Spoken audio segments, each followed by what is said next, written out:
합도하심으로 주일 예배를 하나님께 드리겠습니다.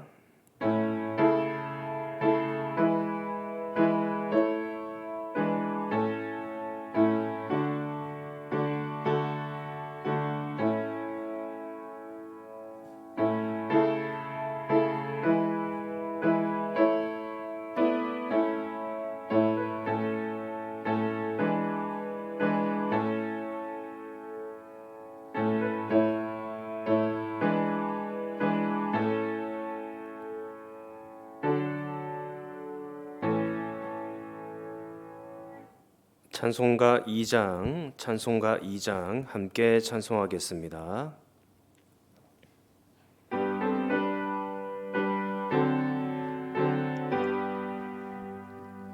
찬양 성부 성자 성령 성삼위 일체께 영원 무궁하기까지 영광을 돌리세 영광을 돌리세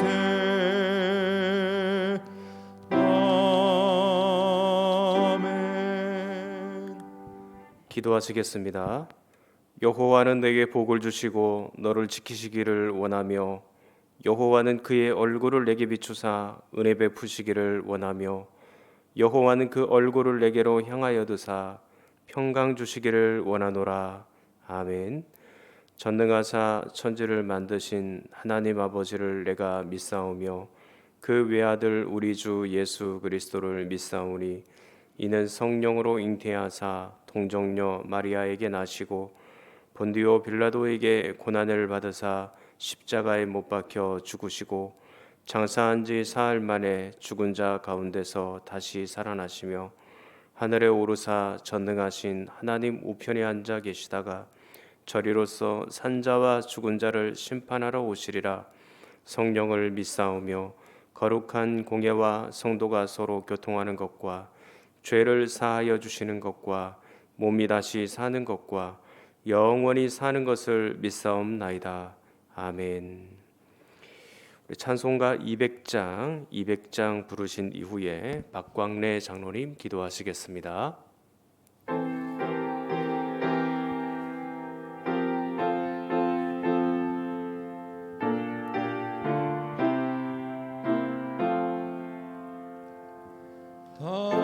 달고 묘한 그 말씀 생명의 말씀은 귀한 그 말씀 진실로 생명의 말씀이 나의 길과 믿음 밝히 보여주니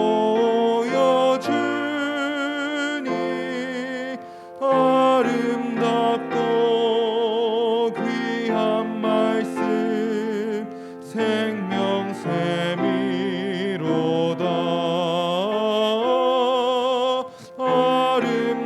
아름답고 귀한 말씀 생명샘이로다.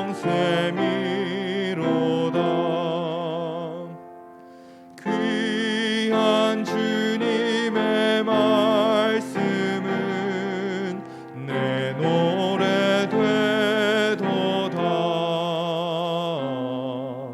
모든 사람을 살리는 생명의 말씀을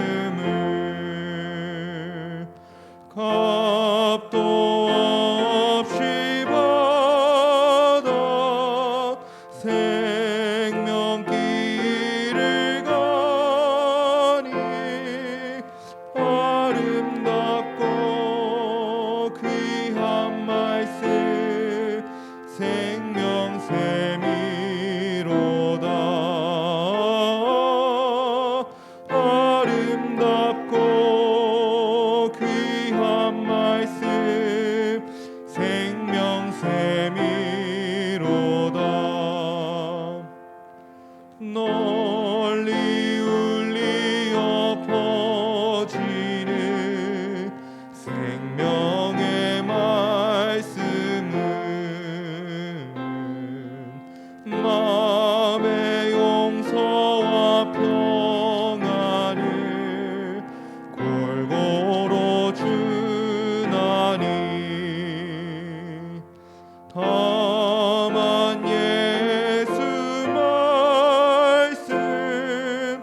듣고 복을 받네.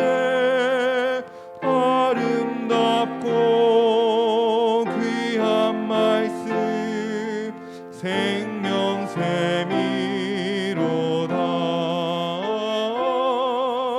아름답고 귀한 말씀 생명샘이로다.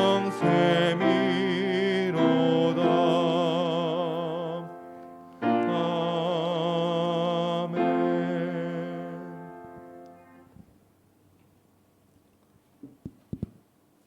사랑과 은혜가 풍성하신 하나님 아버지, 2021년 새로운 한 해를 허락하시고 첫 주일을 하나님께 예배하게 하시니 감사합니다.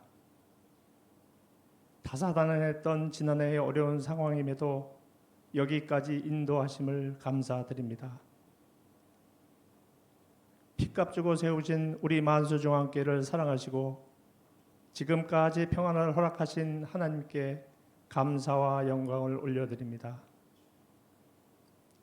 주님 오실 때까지 마음과 몸과 행동까지도 하나님의 영광을 위해 쓰임받는 자녀가 되도록 인도하여 주시옵고, 한 해 동안 지은 죄를 다시 한 번 더 회개하오니 긍휼하심으로 용서하여 주시옵소서. 인내하신 하나님, 지난 한 해를 뒤돌아볼 때 코로나19와 자연재해로 인하여 너무나 당연한 것으로 생각되었던 일상의 생활과 성도님들의 주의 전에 나와 드리던 예배를 교회에서 드리지 못하는 재난의 한복판에 서 있습니다. 고난과 재난을 통하여 하나님의 뜻이 무엇인지를 깨닫게 하시고 자비하심을 입어 하나님이 원하시는 뜻대로 살아갈 수 있도록 긍휼을 베풀어 주시옵소서. 하루속히 전염병이 종식되게 하시고 이를 위해 헌신하는 의료진과 관계자들에게 지치거나 포기하지 않도록 성령님께서 위로하시고 자비를 베풀어 주시옵소서. 인도하시는 하나님, 새해 2021년 우리에게 주신 말씀, 하나님 말씀으로 하나님의 임재를 경험하는 성도가 되기를 원합니다. 우리 안에 주님께서 함께 해주시기를 간구하오니 주님, 우리의 몸과 마음을 사용하여 주시옵소서. 믿음으로 기도하며 시작한 이 한 해에 청지기로 세워주심을 감사드리며 온 마음과 정성을 다하여 작은 일에 충성과 헌신을 다할 수 있도록 인도하여 주시옵소서. 임마누엘의 하나님 아버지, 코로나19로 인하여 선교지에서 어려움을 겪는 이 시기에 하나님의 부르심으로 도성옥 반민희 선교사님을 캄보디아에게 파송하게 하심을 감사드립니다. 모든 성도님들이 선교 현장에 직접 참여하지는 못하지만 기도로 동참하게 하시고 선교사님 가족과 가족에게 특별히 새 자녀들이 잘 적용할 수 있도록 건강과 지혜로 인도하여 주시옵소서. 치료하시는 하나님 아버지, 육체의 질병과 영적인 갈급함과 자녀들의 미래와 경제적인 문제로 고통받는 성도들을 주님께 의탁합니다. 성령님께서 위로하심으로 건강의 회복과 평강과 나아갈 길을 예비하심으로 하나님을 찬양하며 기쁨으로 증거하는 성도들이 되게 하여 주시옵소서. 특별히 주님의 딸 김정인 집사님을 위해 기도합니다.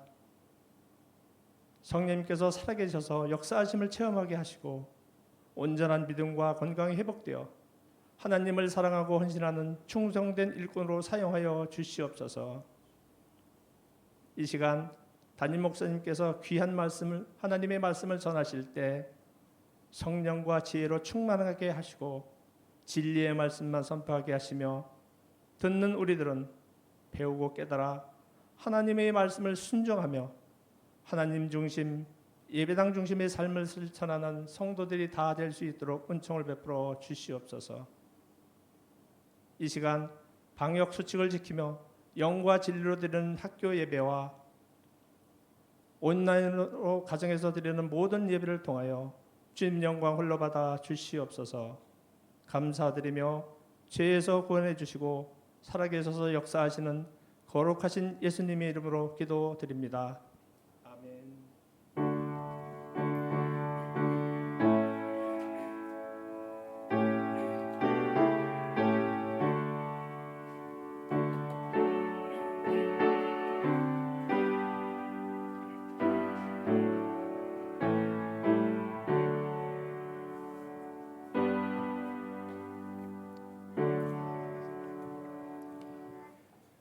교회 소식 말씀드리겠습니다. 코로나19 확산으로 당분간 온라인 가정 공예배로 드립니다. 주일 일부 예배 실황은 녹화해서 홈페이지와 유튜브를 통하여 올려드립니다. 주일학교 예배를 안내해 드리겠습니다. 영유치부는 온라인 예배로 드리고 유초등부는 9시 30분 유초등부실에서, 중고등부는 오전 11시 중고등부실에서, 청년부는 오후 2시 30분 본당에서 각각 있습니다. 우리 자녀들을 믿음으로 잘 키워낼 수 있도록 또 현장으로도 보내주시기를 부탁드립니다. 2021년 신임 직분자 교육이 있습니다. 구역장 교육은 1월 3일 오늘입니다. 오후 1시. 또 서리집사 교육은 1차가 1월 10일, 또 2차는 1월 17일 역시 오후 1시입니다. 모든 교육은 줌 비대면으로 진행하며 교회에서 연락을 드릴 겁니다. 줌을 통한 비대면 구역 예배 2021년 구역 편성 홈페이지를 참조해 주시기를 바랍니다. 오늘부터 바뀐 구역으로 성실하게 참여해 주시기를 바라고, 구역장들은 구역원들에게 다 전화를 하셔서 내가 어떤 구역에 속해 있는지를 알려주시면 좋겠습니다. 구역장 성경 공부는 줌 비대면으로 오늘 오후 4시에 모입니다. 2021년부터 새롭게 임명된 구역장은 오늘부터 구역장 성경 공부에 참여해 주시면 되겠습니다. 온라인으로 헌금하기 원하는 분은 아래 통장 번호로 보내시면 되겠습니다.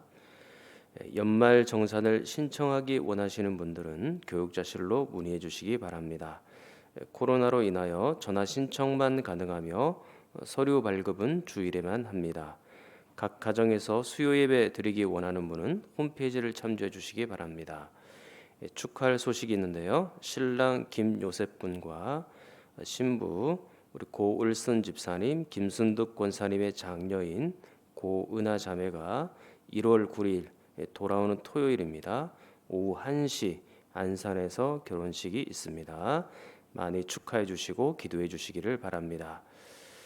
우리 서옥석 권사님께서 인천 드림 요양병원으로 입원을 하셨습니다. 기도를 부탁드립니다. 긴급 도고기도 신청은 이주희 권사님께 신청하면 함께 기도토록 하겠습니다. 이제 하나님 말씀 봅니다. 레위기 18장 1절부터 5절입니다. 레위기 18장 1절에서 5절, 구약성경 173면 전후에 있습니다. 구약성경 173면 전후에 있습니다. 레위기 18장 1절에서 5절입니다. 레위기 18장 1절부터 5절까지.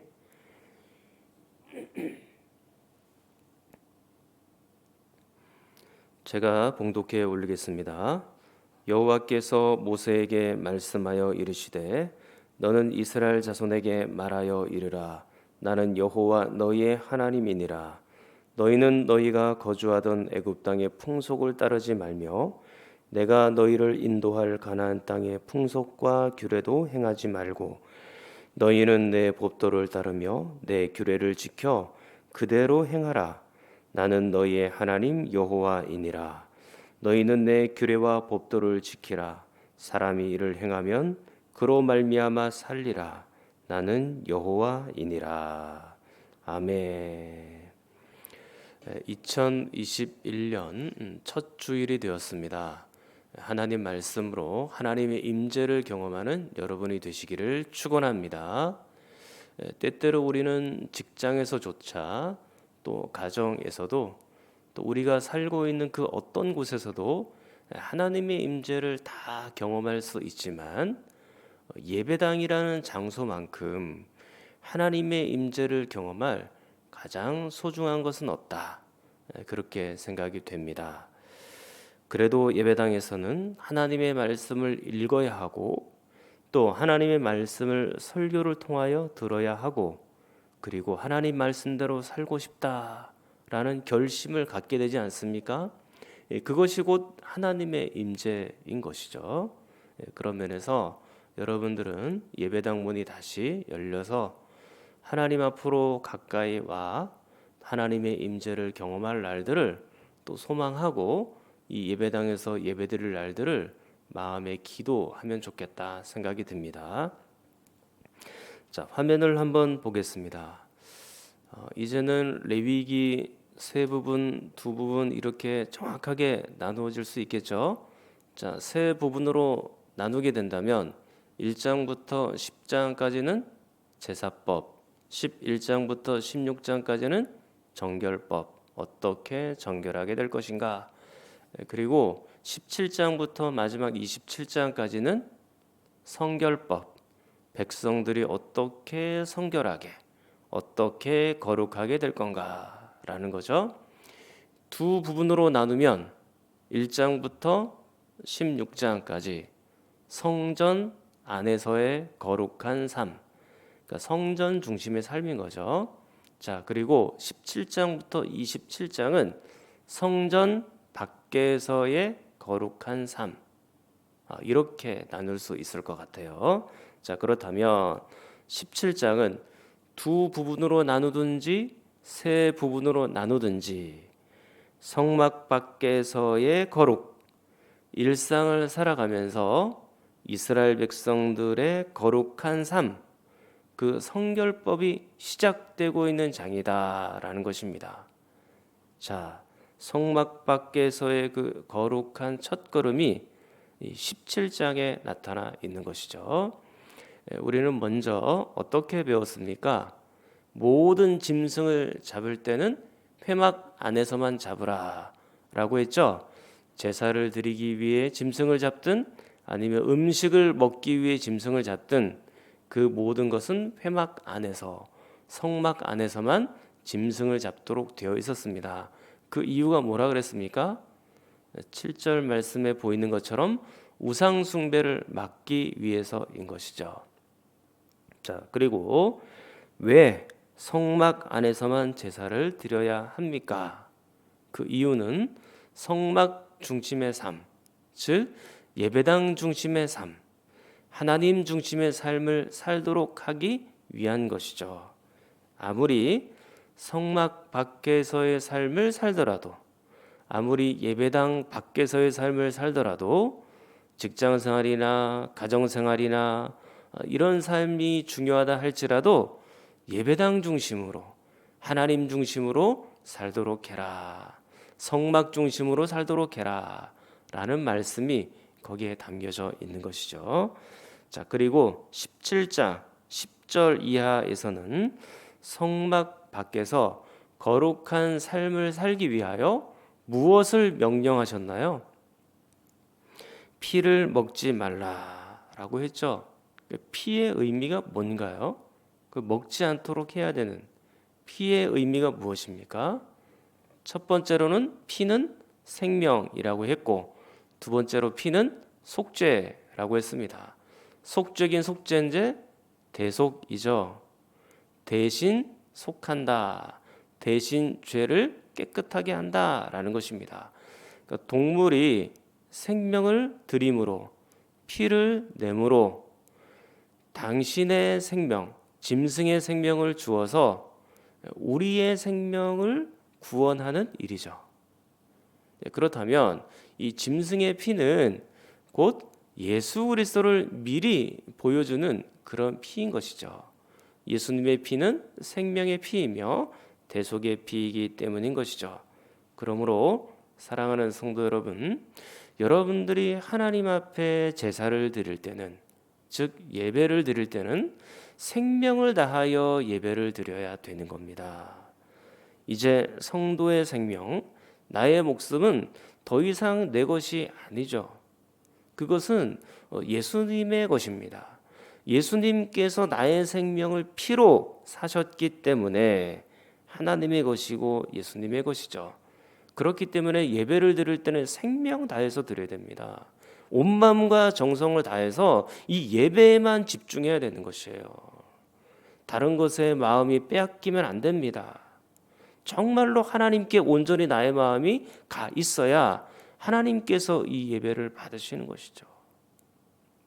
그렇게 성실하게 예배를 드리는 사람은 주중의 삶 역시 성실하고 거룩하게 하나님의 백성답게 살아갈 겁니다. 그렇게 하나님의 명령과 말씀을 따라 거룩하게 주중의 삶을 보내다가 또 주일날에 오셔서 예배 드리실 때 생명 다하여 예배를 드리는 거예요. 그게 예수님의 생명 피로 사신 합당한 성도의 모습인 것이죠. 자, 이제는 18장에 나온 성결법, 18장에 나온 거룩한 백성의 삶을 보도록 하겠습니다. 자, 우리가 18장을 다 읽지는 않았는데 18장은 성윤리, 성도덕에 관한 말씀이 나옵니다. 레위기는 성도들의 성윤리에 대하여 관심이 많습니다. 성이라는 것 역시 우리 삶의 일부분이기 때문에 그런 것이죠.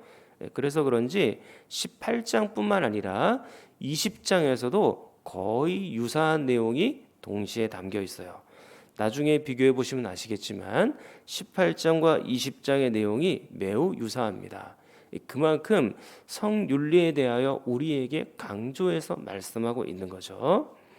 자, 성에 대해 여러분들에게 또 설교를 해야 되니까 여러분들이 들으시기에 좀 민망할 수도 있겠지만 저는 성경에 나와 있으면 그 어떤 말씀이라도 다 한다, 그렇게 말씀을 드렸습니다.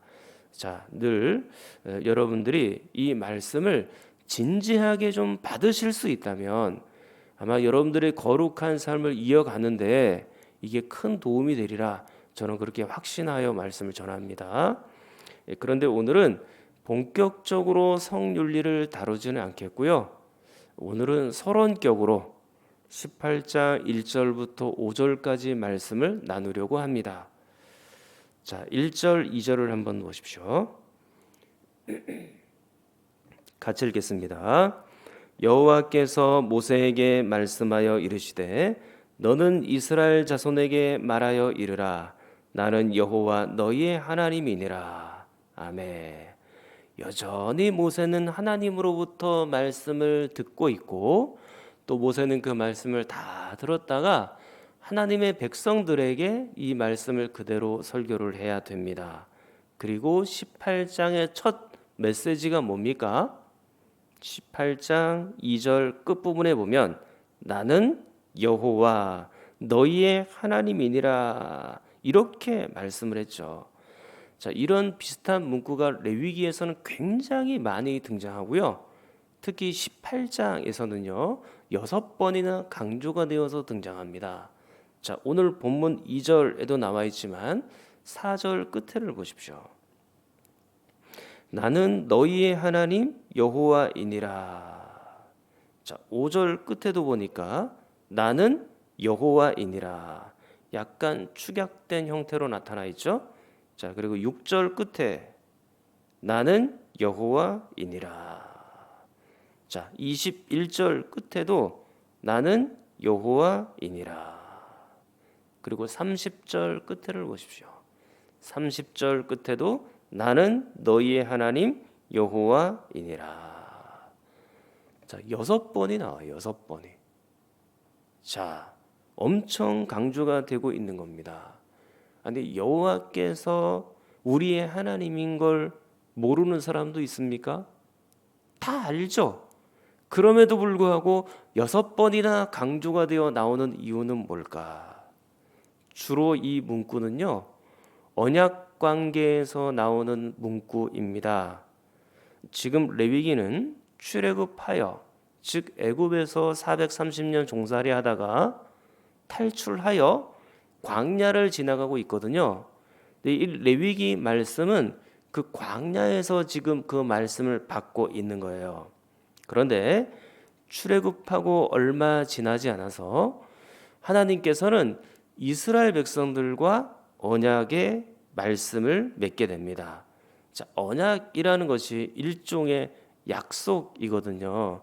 그러니까 약속은 약속인데 좀 더 강력한 약속이죠. 그리고 이 언약은 쌍방간에 이루어지는 것입니다. 나만 약속하는 게 아니고 상대방도 약속을 해야 되거든요. 그리고 일단 약속을 했으면 반드시 지켜져야 하는 것, 그게 바로 언약입니다. 자, 그러면 출애굽할 당시의 언약이 어떻게 맺어지고 있는지 그 장면을 가서 한번 보겠습니다. 자, 출애굽기 19장 1절. 출애굽기 19장 1절 2절입니다. 자, 1절부터 먼저 볼게요. 자, 이스라엘 자손이 애굽 땅을 떠난 지 3개월이 되던 날 그들이 시내 광야에 이르니라. 자, 1절만 보겠습니다. 자, 애굽을 탈출한 지 3개월이 되었을 때 시내 광야에 도착했다고 하죠. 여기에서 지금 언약을 맺으려고 하는 겁니다. 그래서 모세는 이제 시내산으로 올라가게 되죠. 자, 먼저 하나님께서 약속하십니다. 자, 19장 5절 6절 같이 읽겠습니다. 세계가 다 내게 속하였나니 너희가 내 말을 잘 듣고 내 언약을 지키면 너희는 모든 민족 중에서 내 소유가 되겠고 너희가 내게 대하여 제사장 나라가 되며 거룩한 백성이 되리라. 너는 이 말을 이스라엘 자손에게 전할지니라. 아멘. 자, 한마디로 말씀드리면 하나님의 약속은 이거예요. 하나님의 나라의 백성으로 너희를 거두겠다라는 거죠. 그러니까 하나님 나라의 백성이 된다는 것은 하나님의 소유가 되는 거고, 그리고 하나님의 자녀가 되는 겁니다. 그래서 하나님의 보호를 받고 사는 거죠. 뿐만 아니라 이방에다가 하나님을 마음껏 증거하고 전하는 이방의 빛으로 이 사람들을 불러준 겁니다. 하나님 없는 삶은 고아의 삶이죠. 부모님이 없다는 것은 그거는 굉장히 어려운 삶을 예고하고 있는 것입니다. 자, 그런데 그 하나님께서 나의 아버지가 되어주시고 보호자가 되어주신다라고 말씀하는 거죠. 그리고 그 온 세상에다가 그 하나님을 증거하고 전하고 사는 거니까 이게 얼마나 감사하고 복된 삶입니까? 이스라엘 백성들이 잘난 것이 있어서 그들을 선택한 것은 아닙니다. 인구도 그렇게 많지 않고 그들이 430년간 종살이하면서 패배 의식도 있고, 또 그들은 크고 강대한 강대국에 비하면 너무나도 작고 초라한 나라였죠. 연약한 나라입니다. 그런데 하나님께서 그들을 보호하신다, 그리고 하나님께서 그들을 지키신다라고 할 때는 그것은 다른 얘기죠. 하나님께서 그들을 보호하고 하나님께서 그들을 인도하시겠다 약속하고 언약을 하신 겁니다. 자, 우리 역시 마찬가지죠. 우리가 뭔가 큰 그릇이어서 하나님의 선택을 받은 게 아니에요. 우리도 광야에 있던 이스라엘처럼 작고 연약할 뿐이죠. 그랬던 사람들을 하나님의 백성으로, 하나님의 아들과 딸로 받아주시고 하나님의 보호를 받도록 하신 겁니다. 그런데 이러한 조건에는, 이러한 약속에는 어떠한 조건이 있어요.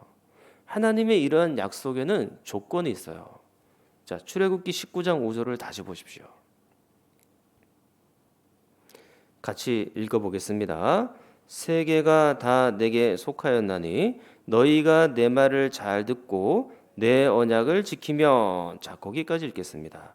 세계가 다 내게 속하였나니 너희가 내 말을 잘 듣고 내 언약을 지키며 이라고 돼 있죠. 그러니까 내 말을 잘 들을 때, 그리고 하나님의 말씀을 지키며 살아갈 때, 말씀을 듣고 순종할 때 보호하고 지켜주신다 라고 되어 있죠. 그렇다면 이제는 이스라엘 백성들이 약속을 해야 될 차례이죠. 자, 출애굽기 19장 7절을 보십시오.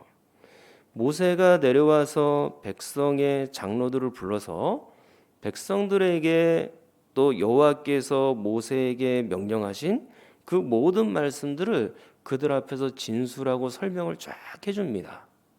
자, 그러자 백성들이 이제 어떻게 반응하나요? 자, 19장 8절.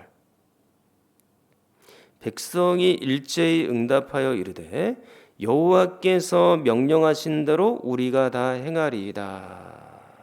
우리가 다 행하리이다. 우리가 하나님의 말씀을 듣고 하나님이 명령하신 대로 그대로 순종하겠습니다. 라고 그렇게 이스라엘 백성들도 약속을 하죠. 약속과 언약은 쌍방간에 이루어지는 것이라고 했습니다. 하나님께서는 이스라엘 백성들의 보호자가 되어주시고 약속을 그렇게 하신 거예요. 그리고 이스라엘 백성들은 어떻게 약속을 했죠? 나는 하나님의 말씀대로 전적으로 순종하며 살겠습니다 라고 약속을 한 겁니다. 그리고 나서 출애굽기 20장 말씀이 나오는 거예요. 어떤 말씀에 순종하며 살 것인지 쫙 출애굽기 20장이 설명을 해놓는 겁니다. 자, 출애굽기 20장 어떤 부분이 나오는지 여러분들 아시죠? 십계명이 나오는 겁니다. 이 십계명 말씀에 순종하여 사는 거죠. 십계명은 모든 율법의 핵심이고 모든 율법의 요약본입니다. 그러니까 하나님의 모든 말씀에 전적으로 순종하며 살겠습니다라고 하는 것이 십계명 가운데 다 들어가 있는 거예요. 그리고 이 과정에서 십계명을 본격적으로 명령하시기 전에 뭐라고 말씀하시냐면 출애굽기 20장 1절 2절 이렇게 말씀하십니다. 자, 출애굽기 20장 1절 2절 같이 한번 읽어볼게요.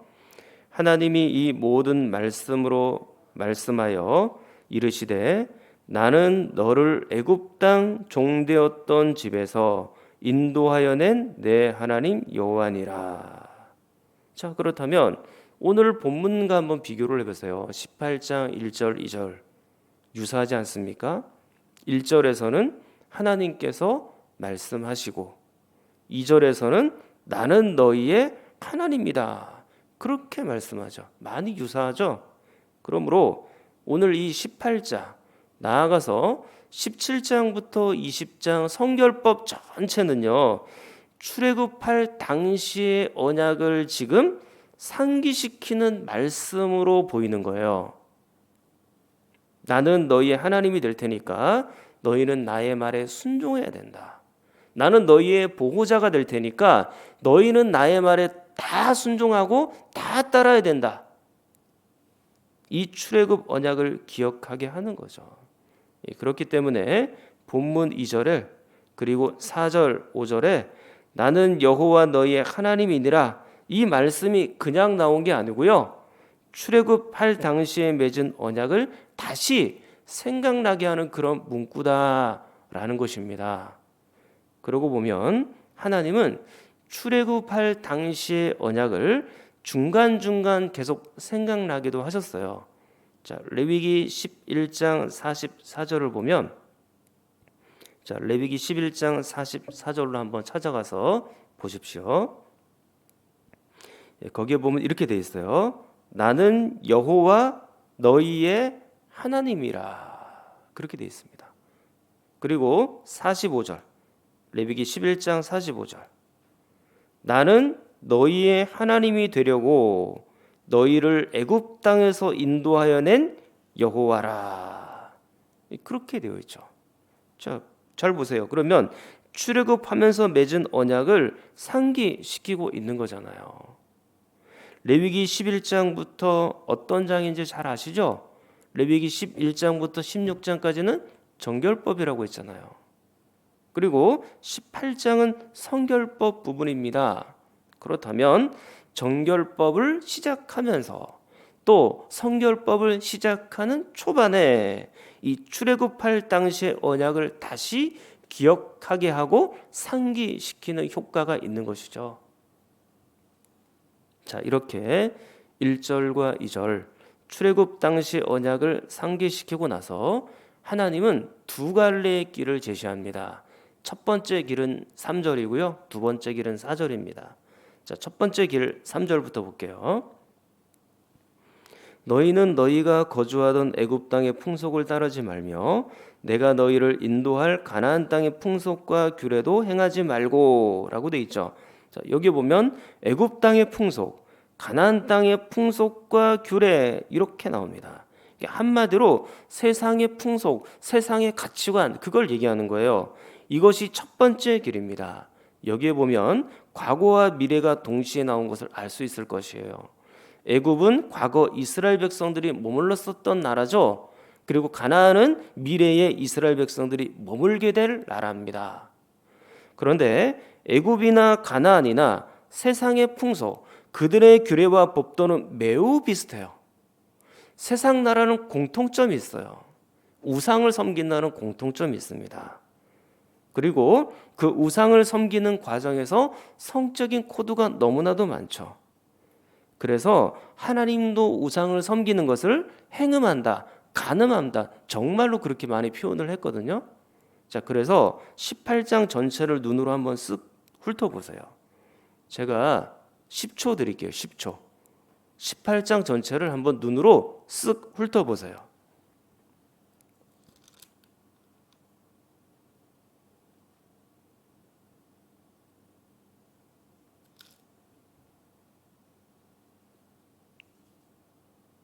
자, 어떻습니까?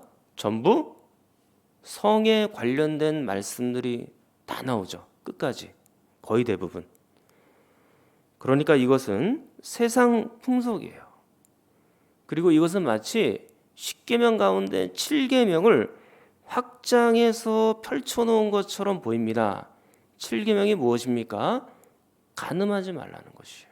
간음하지 말라는 것이에요. 18장에도 그 간음하지 말라는 것을 말씀하고 20장에서도 간음하지 말라는 말씀을 확대해서 펼쳐놓은 거죠. 이러한 우상의 길, 성적인 길, 애굽과 가나안이 걸었던 길, 세상의 길, 이것이 첫 번째 길인 거죠. 두 번째 길은 4절에 나오거든요. 자, 4절 말씀.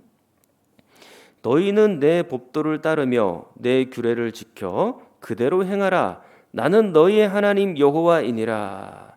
자, 하나님의 법도와 규례를 지키는 일, 즉 하나님의 말씀대로 사는 길입니다.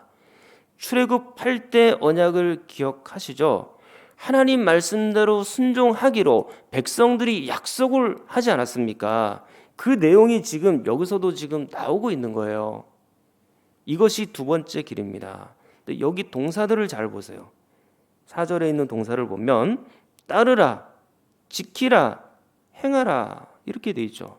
그러니까 세 개의 동사가 줄줄이 등장을 해요. 그리고 4절 끝에도 보면 나는 너희의 하나님 여호와이니라, 이 언약의 말씀이 또 등장을 하는 거예요. 그러니까 출애굽 당시의 언약을 다시 또 상기시키면서, 그리고 비슷한 동사 세 개를 줄줄이 등장시키면서 하나님의 말씀에 순종하는 것이 얼마나 중요한지를 계속 철저하게 강조하고 있다라는 거죠. 저 역시 이러한 방식을 선호하거든요. 그러니까 반복해서 여러분들에게 설교하는 것을 굉장히 즐깁니다. 여러분들이 식상하면 어떻게 하나, 저는 그런 걱정하지 않는다고 했어요. 그것이 하나님의 말씀이라면, 그것이 바른 것이라면, 그것이 성경에서 계속해서 강조된다면 저는 여러분들에게 100번이고 1000번이고 제 평생에 다할 때까지 이 말씀을 증거할 겁니다.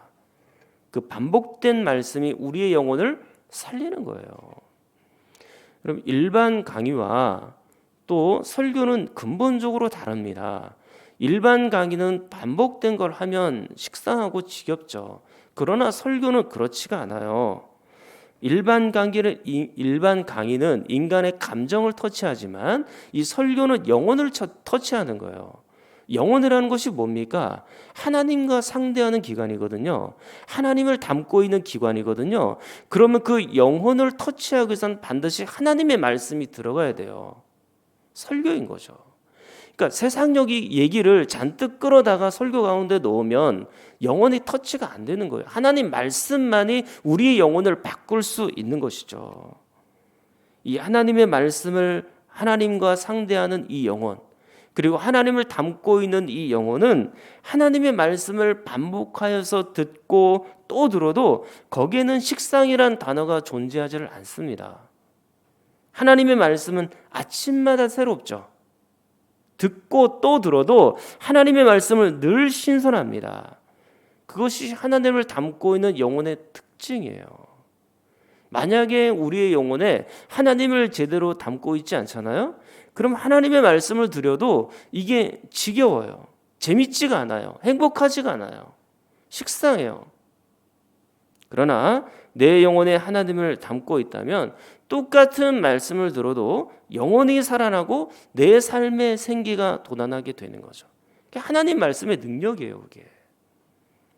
자, 다시 돌아와서 지금 우리에게는 두 갈래 길이 놓여 있는 겁니다. 세상의 풍속이냐, 하나님의 말씀을 따를 것이냐. 여러분은 지금까지 어느 길을 걷고 있다고 생각하십니까? 앞으로 여러분들은 어느 길을 걸으실 예정이십니까? 세상의 풍속은 너무나도 명확하죠. 성공과 돈과 쾌락입니다. 이건 다 우상이에요. 돈과 쾌락과 아니면 성공 이런 것들을 나의 신의 자리에 딱 위치해 놓을 수 있어요. 이러한 세상의 풍속은 이미 레위기 시대에도 있었고요. 그리고 더 거슬러 올라가면 창세기에서부터 있었던 것이고요. 창세기에서부터 쭉 내려온 것이 수천 년을 지나도 오늘까지 지금 이 세상의 풍속이 계속해서 반복이 되는 겁니다. 물론 세상에서 성공과 돈을 완전히 포기하며 살아라 그런 뜻도 아니에요. 그리고 부부 안에서는 이런 성도 일정 부분 필요한 것이 있죠. 그러나 문제는 그 성공과 돈과 쾌락이 나의 전부가 되고 나의 목적이 되고 또 나의 하나님이 되고 나의 신이 되고 나의 모든 것이 되었을 때 그게 문제가 되는 겁니다. 우리는 다 기본적으로 성도이기 때문에 그래 나는 그래도 뭐 돈보다는 하나님이 먼저지, 나는 뭐 세상의 성공보다는 하나님의 말씀을 더 비중에 두고 살아가고 있는 사람이지, 그렇게 다들 생각을 하실 거예요. 그러나 생각은 그렇지만 실제 삶에서도 하나님의 말씀이 우선인지를 한번 곰곰하게 돌아보셔야 됩니다. 세상의 가치와 하나님 말씀의 가치가 충돌하면 여러분들은 어떠한 길을 선택하시나요? 간단하게 예를 한번 들어볼게요. 여러분들이 상점에서 뭘 하나 샀어요. 근데 거스름돈으로 3,000원을 더 받았네요. 그럼 여러분들은 어떻게 하십니까? 돌려주십니까? 아니면 오 재수 하면서 가져가십니까? 여러분들이 교회를 오실 때 무단횡단하면 100m를 아껴요. 근데 저기 횡단보도를 건너서 돌아오면 한 100m를 더 걸어와야 되거든요. 다리도 아프고 힘든데. 여러분들이 차를 가지고 오시다가 우리 교회에서 중앙선 넘어서 좌회전으로 바로 들어오면 한 5분 정도 아낍니다. 그런데 좀 빙빙 신호 지키고 차선 지키고 해서 오면 한 5분 정도 돌아서 와야 돼요. 여러분들은 어떻게 오십니까? 여러분들이 11조를 해야 되겠는데 11조를 하려고 보니까 내 자녀의 학원비도 생각이 나고 화장품도 사야 되고 막 그래요. 어떤 길을 선택하십니까? 하나님은 뭘 원하실까요? 굉장히 간단한 예를 여러분들에게 들어드린 거고요. 사회생활을 하면서 가정생활을 하면서 더 깊은 가치의 충돌을 경험하게 될 겁니다. 주일에 일하러 가야 되는가? 주일 성수를 해야 되는가? 주일에 학원을 보내야 되는가? 중고등부 예배를 보내야 되겠는가? 직장 상사가 시키는 부정직한 일을 해야 될 것인가? 아니면 하나님 말씀대로 정직한 길을 가야 될 것인가? 하나님의 말씀을 선택하면 사회생활이 어렵고 하나님의 말씀을 선택하자니 하나님의 말씀이 찔려서 가슴이 아프고 지금 당장 직장 상사는 눈앞에 보이지만 하나님은 또 눈앞에 안 보이고, 직장 상사의 말을 어기는 순간 인사고과 점수는 당연히 깎일 테고 팀 분위기는 해치게 될 거고, 그러나 하나님의 불순종해도 당장 지금 나에게 큰 손해가 보이지는 않는 것 같고, 그럼 여러분들은 어떤 길을 선택하십니까? 그러므로 이러지도 저러지도 못한 결과 결국에는 하나님의 말씀보다 세상의 가치를 쫓아가는 그런 경우들이 상당히 많죠. 그러나 오늘 성경 이렇게 돼 있습니다. 하나님의 말씀대로 살아야 생명이 보장된다라는 점이에요. 자, 5절을 한번 보세요. 5절. 자, 5절 말씀 같이 읽겠습니다. 너희는 내 규례와 법도를 지키라. 사람이 이를 행하면 그로 말미암아 살리라. 나는 여호와이니라. 하나님의 말씀대로 순종하면 살리라. 살리라. 산다고 했어요. 산다고 했어요. 여기서 살리라라는 말씀이 생명이라는 말로 번역이 되거든요. 1차적으로는 육체의 생명을 말하는 겁니다. 그러니까 형통하거나 아니면 뭐 돈도 벌 수 있고 아니면 건강도 있고 자녀의 복도 있고 그런 생명들을 얘기하는 거예요. 2차적인 것은 영적인 생명을 말하는 거죠. 영생을 말하는 겁니다. 탈굽역에서는요 이걸 영생으로 번역을 했거든요.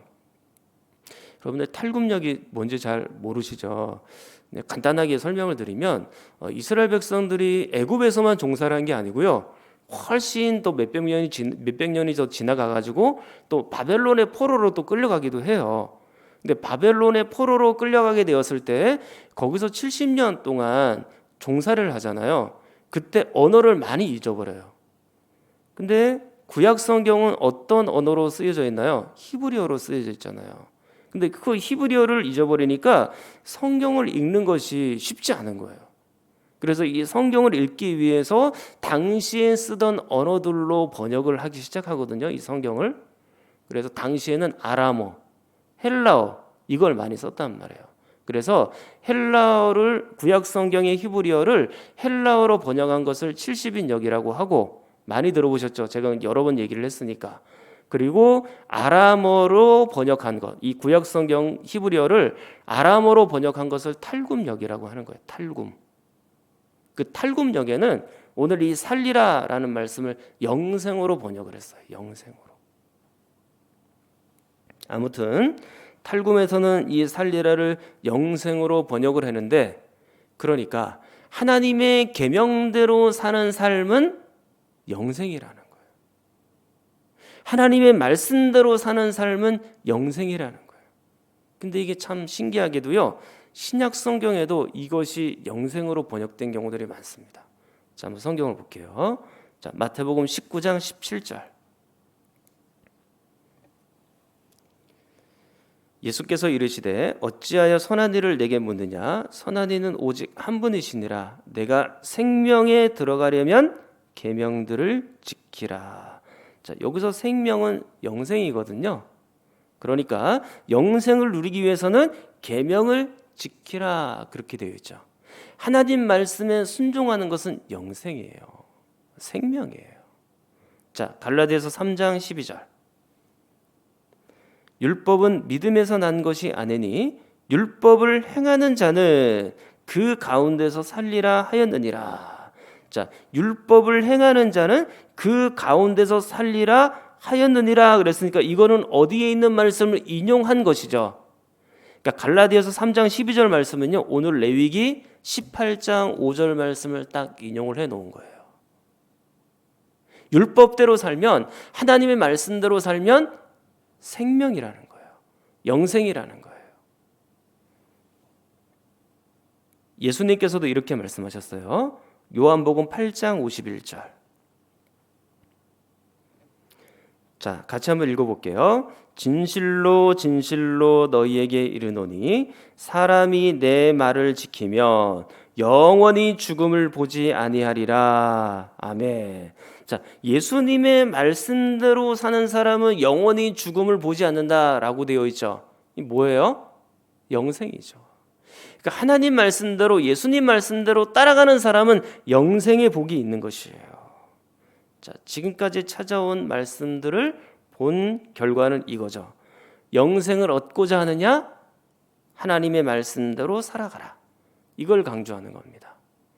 자, 물론 제가 행위 구원을 말하는 게 아니에요. 우리의 선한 행동을 통해서 율법을 잘 지키면 구원받는다라는 의미가 아니고요. 이 말씀은 이미 믿음이 전제가 되어 있는 말씀이에요. 그러니까 하나님께 대한 믿음, 예수님께 대한 믿음이 있기 때문에 하나님 말씀대로 계명대로 사는 삶을 보여주고 있는 것입니다. 믿음을 전제하고 하나님 말씀에 순종하라라고 말씀하고 있는 거죠. 자, 아무튼 하나님 말씀에 순종하면 뭐예요? 살게 되는 거예요. 영생이 있는 것이에요. 생명이 있는 거죠. 사랑하는 성도 여러분, 자, 우리가 하나님의 말씀의 가치대로 살면 100m를 더 돌아와야 되고요. 5분을 더 빙글빙글 돌아서 우리 교회로 와야 하고 인사고과에서도 불이익을 당할 수 있어요. 11조를 내니까 당장 내가 써야 할 것들이 많이 줄 수도 있습니다. 하나님의 말씀의 길을 선택하니까 손해를 보는 것처럼 보이죠. 레위기 18장 5절과는 좀 다른 삶처럼 보이죠. 당장은 그렇게 보입니다. 지금 당장 그렇게 손해인 것처럼 보이는데 시간이 더 지나가 보세요. 1년, 10년, 30년 그리고 인생의 막바지에 왔을 때 그 시간이 켜켜이 쌓여져 있을 때 여러분들의 뒤를 돌아보세요. 하나님의 말씀대로 사는 삶이 과연 손해를 본 삶이었는지 11조 헌금을 해서 과연 내 삶이 피폐해졌는지 자꾸 연초부터 이렇게 11조 말씀을 하게 되는데요. 저는 왠지 모르게 이 말씀을 드리고 싶네요. 2021년 새해 때 딱 결심을 하세요. 올해부터 내가 11조를 좀 드리기로. 그것도 내가 정한 11조의 분량이 아니라 내 소득의 정확한 11조를 하나님 앞에 한번 드려보십시오. 그렇게 결심을 하세요. 자, 제가 지금 여러분들에게 이 11조 얘기를 하는 거는 교육상 말씀을 드리는 거예요. 제가 뭐 헌금을 뭐 더 거두기 위해서 그런 것도 아닙니다. 순종은 여러분의 몫이죠. 여러분을 위해서 하는 거니까. 여러분들이 이 말씀에 순종함으로 어떠한 복이 임하는지를 좀 보여드리고 싶은 거예요, 사실은. 지금 당장은 내 삶이 팍팍하고 경제적으로 힘들기 때문에 11조를 안 하면 분명히 가게에 도움이 되겠죠. 그러나 잘 생각해 보세요. 11조를 드리면 내 인생이 파탄이 날까요? 저는 그렇게 되지 않으리라고 확신합니다. 또 다르게 생각해 보세요. 11조를 안 드려서 내가 부자가 되었나요? 11조를 안 드리고 나니까 내가 삶이 엄청나게 풍족하게 되었나요? 사랑하는 여러분, 11조도 거룩한 습관입니다. 거룩한 습관이 되어서 드리기 시작하면 그 10분의 1이 내 가계부에서 없어져도 그게 그렇게까지 내 삶을 옥죄오거나 힘들게 하거나 그렇게 하지 않아요. 10년, 20년들을 돌아보시라니까요. 그 10분의 1이 내 삶에서 얼마나 복되고 보람이 있는 가치였는지를 아시게 될 겁니다. 11조를 하기 시작하면 하나님이 그냥 두시지 않아요. 오늘 말씀에 나와 있잖아요. 주님의 법도와 규례대로 살면 하나님이 살리신다고 하잖아요. 그 약속을 믿는 거죠. 내가 가진 모든 것은 다 하나님의 것이에요. 그렇기 때문에 하나님이 설사 나에게 이런 재정적인 부분을 점점 걷어가신다 할지라도 나는 계속해서 11조를 할 예정입니다. 자, 이렇게 하나님 말씀대로 하나님 법도대로 살면 손해인 것처럼 보이긴 하지만 그러나 절대로 그렇지 않아요. 그건 절대로입니다. 오늘 이 말씀 18장 5절이 그걸 보증해요. 하나님의 규례와 법도를 지켜라. 사람이 이를 행함으로 그로 말미암아 살게 된다. 나는 하나님이니까. 지금 하나님이 그렇게 약속하고 있잖아요. 하나님의 백성이 이 약속을 못 믿습니까? 내가 하나님의 자녀라고 하면서 이 약속을 못 믿습니까? 언약의 하나님께서 이 말씀을 보증해요. 말씀대로 행하면 삽니다. 말씀대로 행하지 않기 때문에 점점 죽는 거예요. 잘 안 되는 거예요. 그걸 아셔야 되죠. 오늘 말씀을 정리하겠습니다. 1절과 2절은 출애굽기 19장 20장 출애굽할 당시 언약의 하나님을 떠올리게 하죠. 출애굽하여 이스라엘 백성들과 언약을 맺을 때도 나는 여호와 너희의 하나님이니라 이 말씀을 하셨어요. 그 언약의 하나님께서 두 가지 길을 제시하는데 첫 번째로는 3절 세상의 법도대로 사는 길, 두 번째로는 4절 하나님의 법도대로 사는 길이죠. 우리가 삶을 살아가면서 순간순간 어떠한 길을 선택하며 사십니까?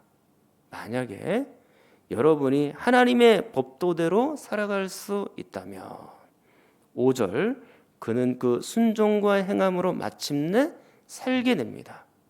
생명을 얻게 되고 영생을 얻게 되죠. 사랑하는 성도 여러분, 다시 한번 강조합니다. 하나님 말씀대로 순종하십시오. 지금 이게 당장은 손해인 것처럼 보이나 먼 훗날 우리의 삶을 결산하고 하나님 앞에 섰을 때는 이게 플러스 인생이 되는 거예요. 반대로 세상의 법도대로 살면 결국에는 마이너스 인생이 되는 거죠. 세상의 풍속이 지금 당장 내 혀에는 자극적이에요. 그리고 그게 즐겁고 쾌락도 주고 충분히 쓸만한 것도 주지만 결국에는 여러분들을 죽음의 길로 안내할 겁니다. 죽음이냐 영생이냐 지금 우리 앞에 놓여져 있는 겁니다. 이 두 갈래 길입니다. 자, 이제 우리 함께 기도하도록 할게요. 하나님 아버지, 2021년 첫 주일을 맞게 해주셔서 감사합니다. 이 새해부터는 하나님의 말씀대로 살아갈 결심이 있게 하시고 행함이 있게 하여 주시옵소서. 지금 당장은 손해가 되어도 말씀대로 순종할 힘을 허락하여 주시옵소서.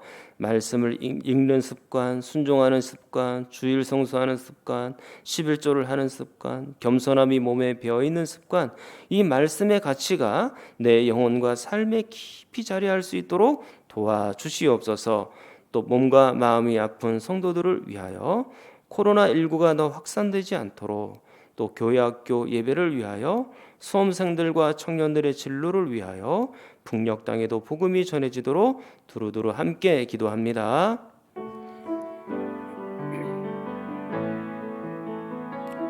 참 좋으신 아버지 하나님, 2020년을 하나님의 은혜 가운데 보내게 하셨고 또 2021년 첫 주일을 맞이하게 하심을 감사합니다. 우리가 이 첫 주일부터 결심케 하여 주시옵소서. 결단이 있게 하여 주시옵소서. 거룩한 습관을 가지기로, 하나님 말씀의 가치에 순종하기로 결단하는 모든 성도들이 되기를 간절히 소망합니다. 그동안에 내가 미진하였고 하지 못했던 부분들이 무엇이 있었는지, 늘 양심에 찔리고 영적으로 걸리는 것이 무엇이었는지, 하나님 말씀에 위배된 것이 무엇이는지를 저희들이 잘 돌아보게 하시고 하나님 말씀에 온전히 순종할 수 있는 저희들이 될 수 있도록 도와주시옵소서. 이 하나님의 말씀이라면 그것이 나의 삶에 손해가 되고 마이너스가 되어도 그대로 순종하며 살 수 있도록 도와주옵소서. 먼 훗날 돌아보았을 때 하나님 말씀에 순종하는 것은 마이너스 인생이 아니라 전체적으로 플러스 인생이 되는 줄 믿습니다. 하나님 앞에 서게 되는 날, 하나님, 나는 주님의 말씀과 규례와 법도를 따라 이렇게 순종하여 하나님 앞에 참 생명을 얻고 영생을 얻었나이다. 그렇게 고백할 줄 아는 모든 성도들이 될 수 있도록 역사하여 주시옵소서. 하나님의 말씀이라면 그 말씀대로 순종할 능력을 저희들에게 허락하여 주시옵소서. 이 거룩한 습관들이 우리 몸에 배이게 도와주옵소서. 아버지, 하나님의 말씀을 읽기도 하고 이 말씀을 묵상하기도 하고 이 말씀에 순종할 습관이 저희들에게 있게 도와주옵시고, 말씀 앞에 그대로 다 순종하여 하나님께 영광 돌리는 모든 성도들이 되게 하여 주시옵소서. 아버지 하나님, 몸과 마음이 아픈 분들이 있습니다.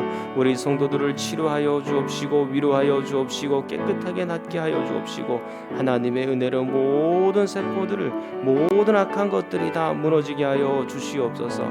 하나님, 코로나19 이 전염병으로 인하여 온 나라가 들썩거리고 세계가 어렵습니다. 하나님, 불쌍히 여기사 이 모든 백신들이 또 모든 치료제가 잘 개발이 되고 우리 사람들에게 잘 맞아 떨어져서 이 코로나19가 더 이상 전염이 되지 않도록 은혜를 더하여 주옵시고, 하나님의 은혜로 이 모든 코로나가 중지되도록 능력을 더하여 주옵소서. 하나님, 교회 학교 예배는 계속해서 진행이 됩니다. 우리 하나님, 영유치부와 또 유초등부와 중고등부와 청년대학부와 장년부에 이르기까지 모든 이 예배를 하나님께서 기쁘게 받아 주옵시고, 각 가정에서 드려지는 예배라 할지라도 전심으로 생명을 다하여 온 마음을 다하여 하나님 앞에 예배드리고 하나님 말씀에 순종하는 저희들이 되게 하여 주시옵소서. 우리 하나님, 고3 수험생들과 재수생들과 우리 청년들의 진로를 하나님께서 지켜 보호하여 주옵시고, 그들이 하나님께서 원하시는 자리에 있을 수 있도록 도와주옵소서. 오직 하나님의 뜻만 세워지게 하여 주시옵소서.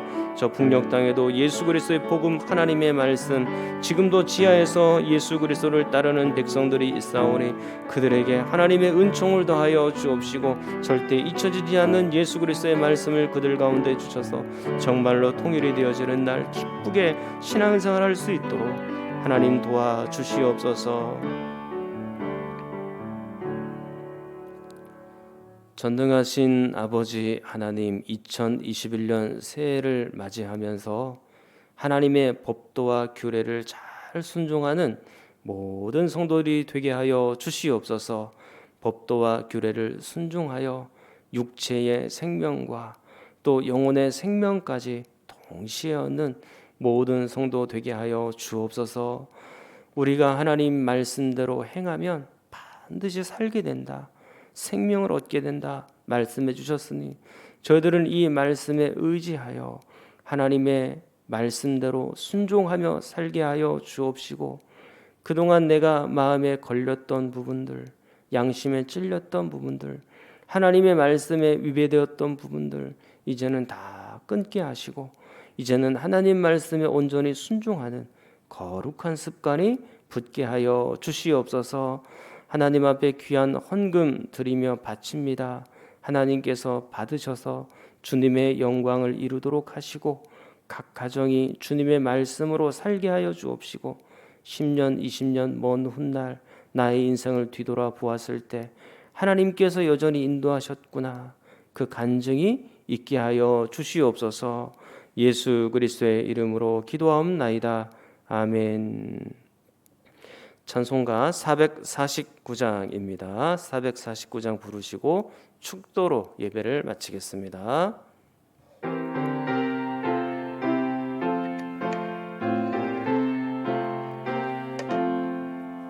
그 따라가며 복음 순종하면 우리 행할 길 환하겠네. 주를 의지하며 순종하는 자를 주가 늘 함께 하시리라. 의지하고 순종하는 길은 예수 안에 즐겁고 복된 길이로다. 배를 당하거나 우리 고생할 때 주가 위로해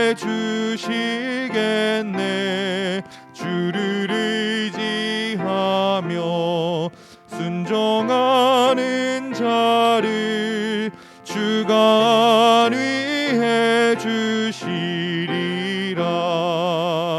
의지하고 순종하는 길은 예수 안에 즐겁고 복된 길이로다.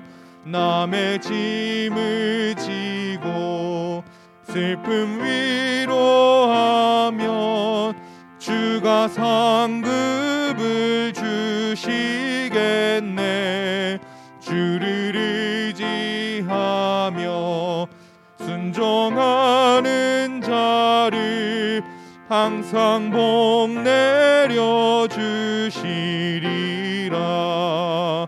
의지하고 순종하는 길은 예수 안에 즐겁고 복된 길이로다. 우리 받은 것을 주께 다 드리면 기쁨이 넘치겠네. 주를 의지하며 순종하는 자를 은혜 풍성케 하시리라. 의지하고 순종하는 길은 예수 안에 즐겁고 복된 길이로다. 주를 힘입어서 말씀 잘 배우고 주를 모시고 살아가세. 주를 의지하며 항상 순종하면 주가 사랑해 주시리라. 의지하고 순종하는 길은 예수 안에 즐겁고 복된 길이로다.